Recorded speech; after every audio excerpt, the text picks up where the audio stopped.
Okay, let's talk about the same issue I've been hearing about every election since 2007. Yes. It just seems like nobody wants to really solve the problem because then they wouldn't have an issue to run on. It's kind of like Congress. Some issues they don't want to resolve because then they don't have anything to campaign on. I say that in just a little bit. No, I know. But, you know, this issue has been around forever. Yeah. And the Nevada Rural Housing Authority has, you know, the city council has just given our bonding funding away year after year after year. And I see the Nevada Rural Housing Authority doing projects in Elko, and I'm always picking on Elko, but you know, in some of these smaller cities, and our bonding funding is helping those projects, but we have never gotten one. Now it seems like this year when we threatened not to give the bonding funding to NRHA, all of a sudden they're coming in with a $52 million project. Yeah. The first thing I want to bring up, though, and I've done this with all the candidates, so, you know, Mesquite has a history of NIMBY, not in my backyard. I know. And we saw this with the apartment project that was going to be, that was proposed Across from the school. by Virgin Valley Elementary School. We just saw it about a month or 2 months ago with a land sale and zoning change on Hafen Lane. And, you know, quite frankly, I had a person email me a couple weeks ago who said, throw them all to the south side. We don't want them on the north side. And I replied, you know, I've lived on the south side for 19 years and I love it. I don't want the north side. But, you know, there is an absolute, not an absolute, I won't say that, but there is a NIMBY. And so this project that NRHA is proposing, $52 million, number one, they're talking market rates for these apartments, $900 to $1,200 a month. That's not low income. It is. Well, it is and it isn't.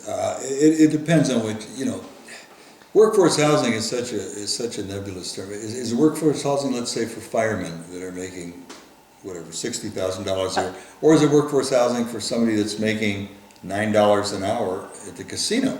And that's a very, very good point. Yeah. You know, define workforce housing. And what is affordability for one family is not for another. But this is a something, to me it's not an issue. It's something that should just plain get done. Now the question is, can you find a builder that can pencil out at X dollars? Now, can the city help them out? You're darn right they can. But I've run into some resistance when the conversation has gone, well, you know, we didn't do that for that builder years ago. Why could we do that for this builder now? Well, times have changed, and I think we should, to be honest with you. Let's make exceptions to the rules. We've got city property. It could be built on in various places. Mm-hmm. Well, we have to sell it at market value, or we have to get 2 bids and all. Why not just give it to them? The state of Minnesota does. They give them the property. Here's your land. Do whatever you want. Now you can pencil in $600 a month apartments.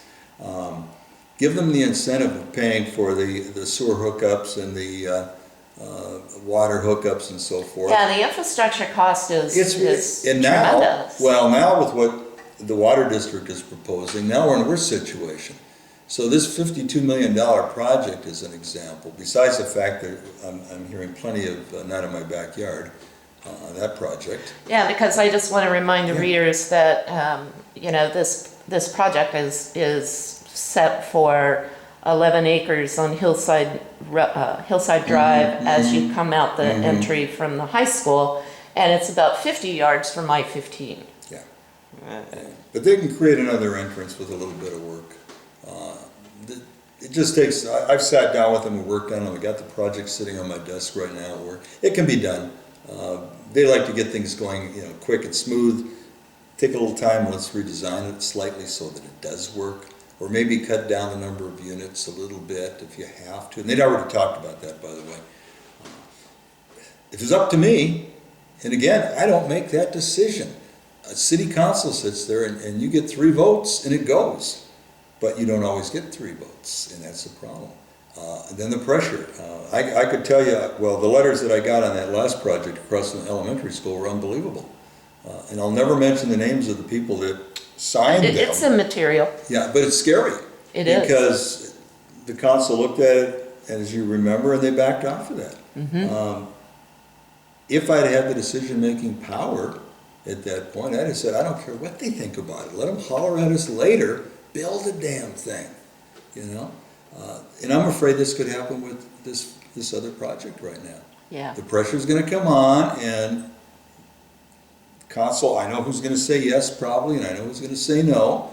And not that I've ever asked, because you can't do that.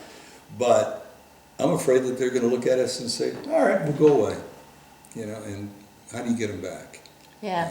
We had 2 other projects. The one that I think truly would have worked, and I think it still will, hopefully, COVID got in the way, was the project with Mesquite Gaming. Yeah. We sat through numerous meetings with them, and they had the plants, and they had this, and they had And that. just It comes to find out the builder wants everybody else to pay for everything, Yeah. and he'll just put it up. Well, that didn't go over well with Mesquite Gaming either. Yeah. And they put the hold on it, and I was in. Well, just so that our readers understand what that project was, it was going to be several hundred, 400. Actually 600 in 600 3 phases. apartments. 2 and 2 near the Virgin River. Perfect area. Yeah. On the north side, by the way. On the north side. On the north side. Yeah. But it was going to be, in essence, built next to the Virgin River Casino, Correct. kind of behind that. There's 26 acres of land there. Yeah, and it was going to be primarily for people who are employed by, the casinos and those kinds of Yeah. working. The $10, $12 an hour. Yes, employee, thank you. to put it bluntly. Yeah, thank you.